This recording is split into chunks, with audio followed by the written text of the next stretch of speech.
Hello and welcome to Long Beach Lens. I'm your host, Derek J. Simpson, Executive Director of the Long Beach Community Action Partnership. Today we have two very special guests joining us in the studio, and they are the owners of Forgotten Images. Please join me in welcoming Sharon and David McLucas. Welcome, guys. Thank you. Thank you for having us. Yeah. So I'm excited about this particular program because I've been trying to get you in the studio forever, Sharon, and Yes, you have. finally, you agreed and brought along John, so thank you both for joining us. And you have so much information. I often tell people when I speak about you that literally Forgotten Images has enough artifacts to fill up an entire auditorium. As I saw at the Housel Forum at St. Mary's one time, I was just blown away. But for those who don't know what Forgotten Images is, Sharon, can you explain what it is? Forgotten Images is a collection, a personal collection of artifacts from the 1600s coming forward. We can break it down to roughly 35, 40 themes. It's just an amazing collection that we take and that we try to show to the community about our progression, not our regression, if we don't want people to forget. And when we say forget, we're talking about specifically African American history in America. Yes, you're absolutely right. There were a lot of trials and tribulations that we experienced. Right, It isn't taught in school. right. My background is from Southern parents that was instilled in me, Right. and I just felt it needed to be taught. Everyone needed to see it. When did you begin? When did you first put together Forgotten Images? I started in my home when I was a single parent in the 80s. I Okay. got married. My husband's had a collection of music artifacts. Together we started collecting when we moved into our home after we got married 25 years ago. Right. My daughter was pledging the Delta sorority.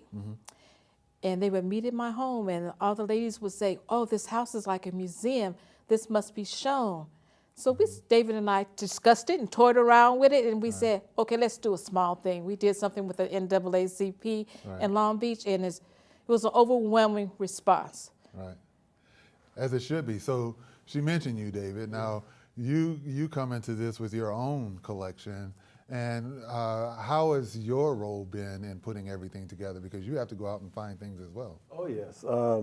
It's kind of like when you were in elementary school, you had a day of show and tell. Right. And, I grew up in a home where some of the artifacts that we have, they call them whatnots. Right. And so I was at a flea market, and I saw this menu, and the menu had on it, it was called Coon Chicken Inn. I never heard of Coon Chicken Inn before. And so what we did was, so I bought the item and I did some research, went and bought some African-American collectible books and all that. And it had all these different artifacts in there. And I found out there are literally millions and millions of items that they use to market their products.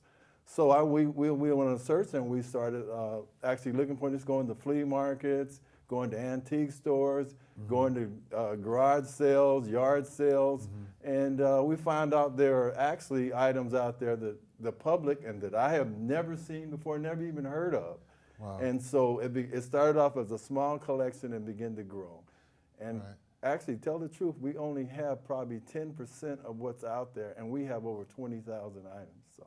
Wow. So Sharon, when he talks about 10% of what's out there, we're talking about nationally, right? Because Yes. you guys, I think I was talking to you and you said you found something in Mississippi that you brought here. So you span the globe. In our travels, most people like to go out and party, go to clubs, et cetera, et cetera. Well, we're in the thrift shops, we're in the garage sales, we're just digging. This past summer, I went to Mississippi. That was my first time going to that sale, that particular state. And I found a cradle from 1865 that was used to take your children to the fields to pick cotton. Wow. No, so it was 1865, so we know our history. We know that slavery ended in 1865, so therefore it was not. Technically, it ended. Yes, Yes. but so it was used not only by African American slaves, but by whites also, because sharecropping Sharecropping, came into play. And there were no babysitters then, so you had to take your children with you. So that was a great find. I was very excited. I was on the phone calling my husband, David, you aren't going to believe what I found. Yeah, so that was a great experience. I found a lot of KKK items, great books I love to read, a lot of turn of the century books. It was a great trip. Unfortunately, you could probably find some new KKK items these days, but that's another story Yes. for another show. Yeah, okay. You've got something on camera right here that I want to speak to because it's obvious in our wide shot that it's here. And I remember Aunt Jemima growing up, but tell us what we have here. What you have here is a piece that I searched for over 10 years for. Wow. It's very, very limited. I recently found it in December on eBay. This is Aunt Jemima grill. Right, and then when I opened this up, David, you were saying these are the inner workings. So Yes, this is the inner workings. This piece is actually from the 1890 was when they were manufactured, and they were only manufactured for demonstrations. It was used in the World's Fair, and it was used in various restaurants, so it wasn't used in the home. And the history of Aunt Jemima, actually it was a minstrel show. That's where they got their name from. Wow. And there are literally, she's highly marketed, but this is one of the rarest of the rare when it comes to Aunt Jemima. And this the griddle down here and everything. Yeah, and this piece actually works. And to be as old as it is, that's very rare, and it's got original paint. Everything's original about this piece. And these are the types of artifacts you find just scanning the internet and yard sales and everything else. Huh? That's amazing. When I first started my collection, I started with Aunt Jemima salt and pepper shakers. And then as we continued to educate ourselves and buy these collectible books, we were able to discover the Aunt Jemima grill. Okay. I had only seen it once in California. The owner would not sell it. So we just continued searching. And not only do I have this one, but I found two this past year. So we have a couple of other artifacts we're going to show here in the studio, and we're going to start out with one that's going to be a doll. And before we bring it up, tell us some of the history of this doll that we're going to show you. Well, it's called a Topsy-Turvy Doll. Okay. I purchased this from the daughter of the people that owned Dooley's department store. So Topsy-Turvy, if you were fortunate enough to be a slave daughter's house child, you were able to go into the house with your mother as she went to work. It turns upside down. So the black portion of the doll is you would play with.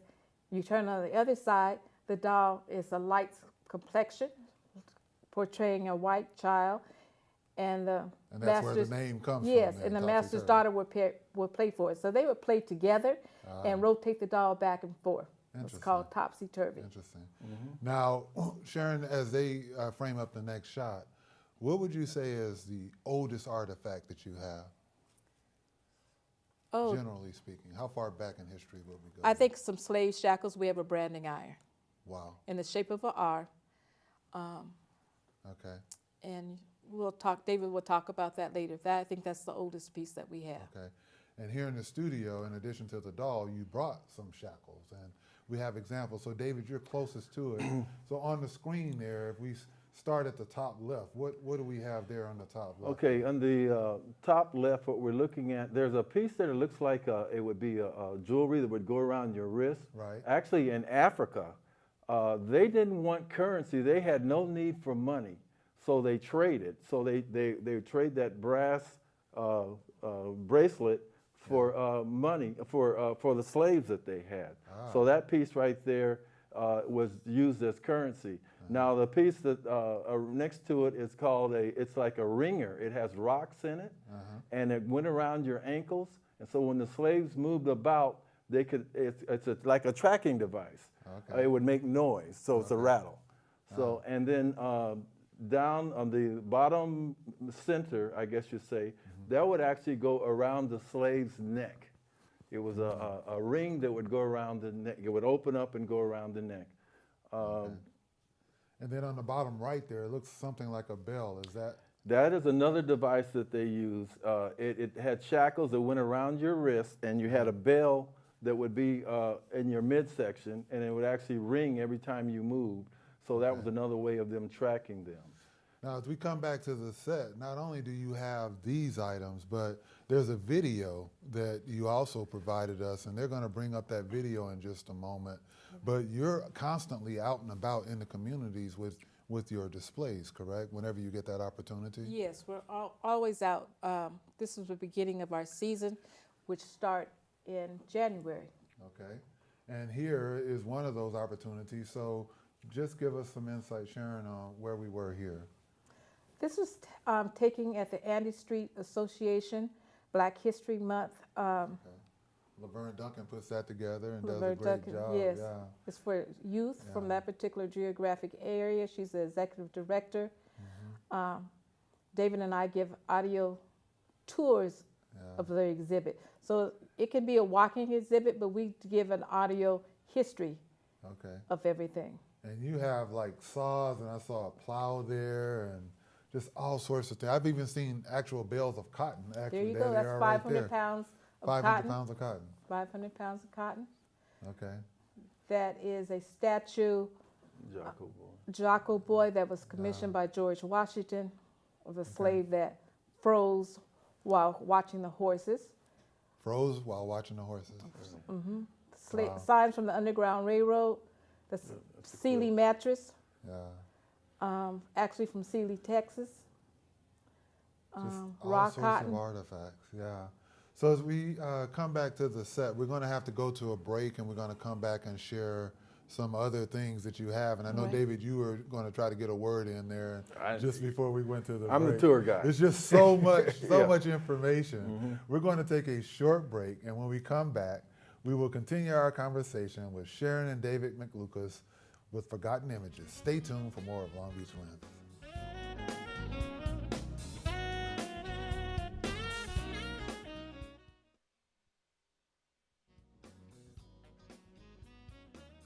Everybody has a dog in Long Beach. It's Dog City. Well, there's everything to do here. You got the Pike, you got Queen Mary, you got the beaches, you got paddle boarding, surfing. You go half a mile that way, you got surfing, you got downtown. I just think it's the most incredible, most beautiful, most unique city, which has so much to offer. So I love it here and I'll never leave. Hi, my name is Ingrid Archie, and thanks to Prop 47, I was given a second chance at life. Prop 47 is a California law passed by an overwhelming majority of voters in 2014. This law allows us to reclaim our lives by changing felony convictions for lower-level nonviolent crimes to misdemeanors. In fact, I am one of over 650,000 people estimated to be eligible for this felony reduction. Prop 47 can help you change your record and remove barriers to employment, housing, and college loans. Look, we all make mistakes, but not every punishment fits the crime. I was given a new opportunity, so now I'm giving back by helping others get a second chance too. But you need to take the initiative because the clock is ticking and the window closes in November 2017. So don't wait. Remove the barriers, change your record now. If you or anyone you know could benefit from Prop 47, share this. Together we can rebuild our communities.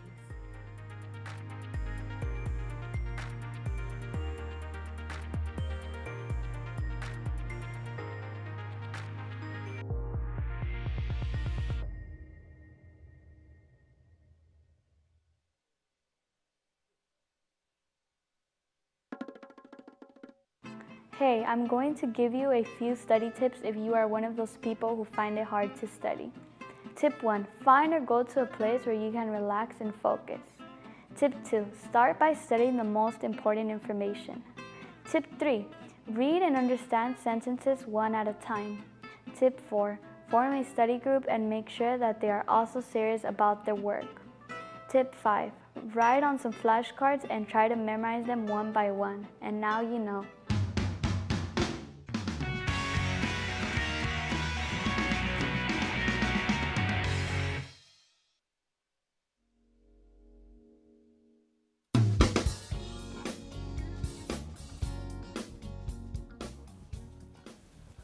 Welcome back. I'm Derek J. Simpson, and we're having a great conversation with Sharon and David McLucas of Forgotten Images. And you're the owners of Forgotten Images and the curators, I would like to say, because it is indeed a museum. And David, there was one piece that you wanted to bring attention to that I want to make sure everyone gets to see. And that's a piece that we were showing earlier. And tell us the history of that now. Yeah, this piece right here. Right. It's a. And point to it, David, there. This piece right here. Uh-huh. You can imagine becoming a slave and being bonded and going on a ship. This is a piece that they actually had around their ankles, and they would be constrained laying like cordwood on the ship. And could you imagine having that around your ankles for up to 3 months to coming to America or to the Caribbean areas? Right. So this is a very significant and a rare piece right there. Yeah. That, Actually, as they said, stacked like spoons. yeah, that's right. Spoons that's right. in a drawer, they were stacked like that on the ship. And Right. I remember doing research as a young man coming up like that.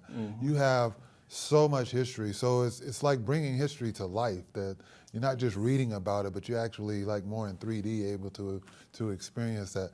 What excites you most, Sharon, about this ability to share our American history, not just Black history, but American history?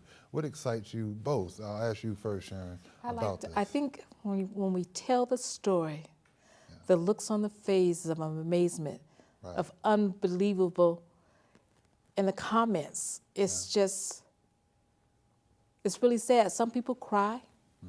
They ask lots of inquisitive questions, and you try to explain it to the best of your knowledge. But it's a lifetime experience. Yeah. Now, and David, what do you get excited Well, about? I get from it is the stories. I mean, what the feedback you get is the stories. When we do exhibits, especially in schools and churches, wherever we go, there's always senior citizens. And like when I do tours, I open the tours up to the people that are interested in my tour, and they have stories. So you can jump in and say, hey, my grandmother had this, and then there are seniors that are there that say, I lived this, and they tell their story. So there's great stories that come out of, because everything we show has a story as a background to it. I mean, and it's very emotional.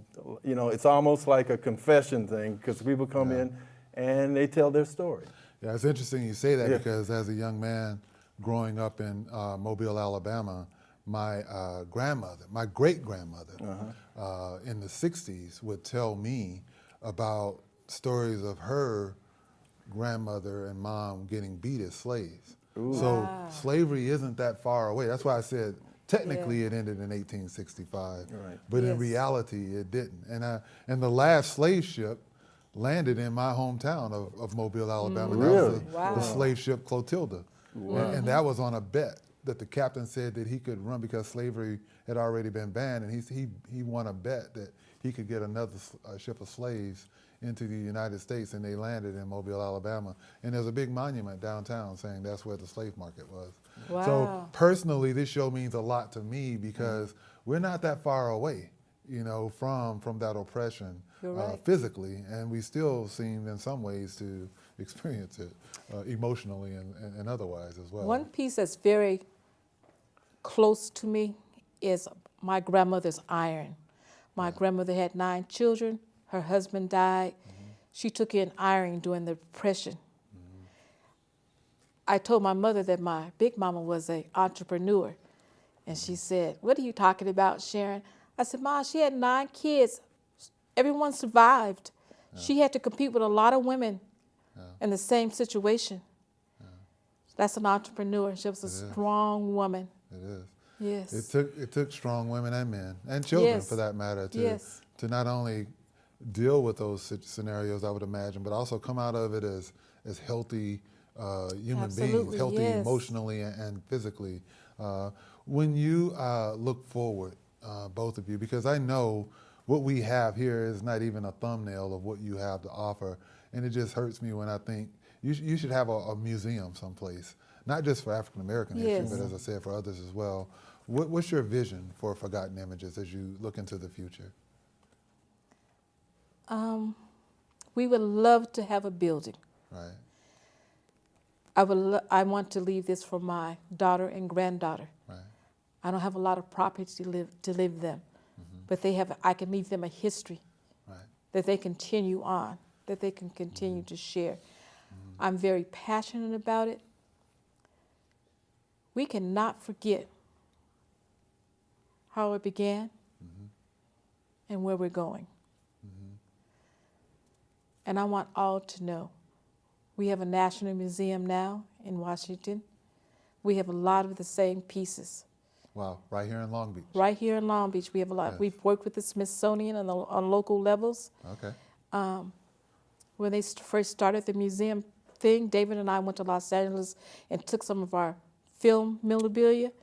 They were stunned. They were asking, where'd you get this? I said, come on now, you don't ask nobody to show their ace card. But it's really, really fulfilling. So David, let me ask you, if I'm watching this particular program, how, and I know that either in my family or in my neighborhood that I saw something, how do I get word to you guys so that it can be raised to a level where everyone can appreciate it in the way it should be? How would you suggest that people contact you or make sure that that kind of artifact gets to the right place? Well, that's a great question, because what happens is, with our exhibit, we have a lot of people, not a lot, but we have a few people that have artifacts in their home, and they enjoy what we're doing. They said, we'd rather donate this to you because you are doing a great work with it. And they actually have pieces that have been donated to our exhibit.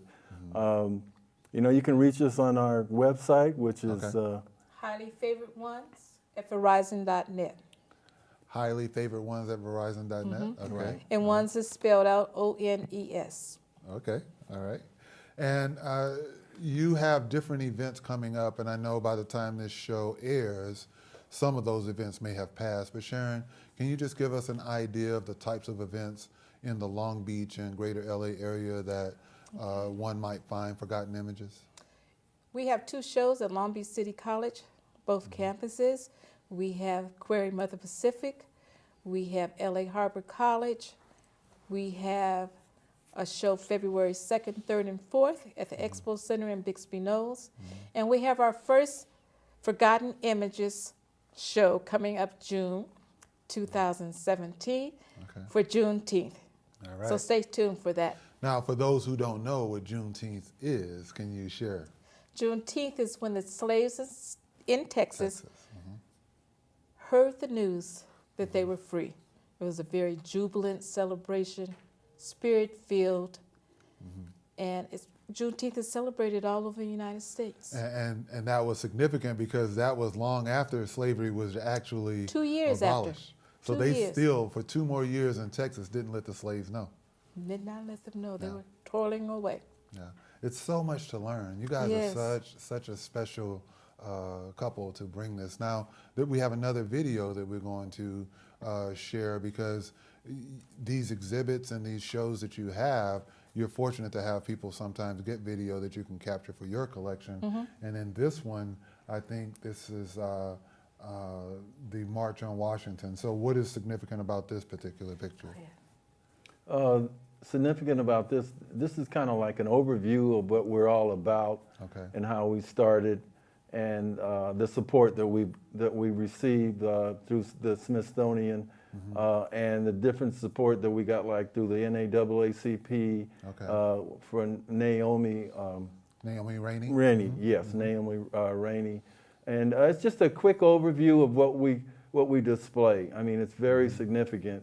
I love what she had to say about our exhibit. And what we've been doing lately is, as we have exhibits, we've been actually interviewing the public and get feedback from what they think about our exhibit and the experiences that they've had in their lives. So that's what we've been working on. Yeah, and I see you have even things from, I was just telling my granddaughter that when I was her age, I couldn't go to certain water fountains in my own hometown. It was only until I got into late middle school that segregation was ended. So I personally had to go through some of these things, and listening to you talk, I distinctly remember that opportunity. Yeah, that piece right there is a hitching post for your horse. You know, there's a great story about the black jockeys. They were the finest riders in the world. Right, right. And there you are, it looks like doing your job. Unloading the truck. So as we come back to the set, we only have a couple of minutes left. In those couple of minutes, let's start with you, Sharon. What do you want to leave? What message do you want to leave those who are watching with about forgotten images? What do you want people to know most? I want you to come out, not only be intrigued, but to understand the trials and tribulations. I want them to know it's about progression, not regression. And like our president said, yes, we can. Right. We can make a positive change. And David, when you think about what Forgotten Images means to you and what you want people to know, what would that message be? I just want them to know that the struggles, how great we are, the greatness of us. And I like, the messages I like to get out is that I like for the parents to bring their children out, because children today have no idea of their mothers, their grandmothers and grandfathers and their great-great-grandmothers and great-fathers, the struggle that they went through to have, for them to be at where they are today. Positions of privilege. Yes, and that's the message that we're trying to get out. I mean, you look at our exhibit, and I always end it like this. All the struggles that they went through to get to where we are today, please do not let it end. Please do not let it end. Let's keep going forward. And I tell young people, don't spin your wheels. There you go. Well, well, we won't let that in, but we got to make this show in. Oh, okay. And you guys are just, you're a couple that I admire greatly, not only as a couple, but as people who bring history to life in our community. And I really appreciate you. Thank you for joining us and bringing in and sharing your artifacts. I'd like to thank Sharon and David McLucas for joining us on our show today. Be sure to follow PatNet TV on Facebook, Twitter, and Instagram for the latest updates. We also welcome your comments and thoughts regarding this show as we strive to make Long Beach Lens a favorite source of local news, information, and entertainment. This show has been brought to you with support from the Long Beach Community Action Partnership. Thank you for watching Long Beach Lens.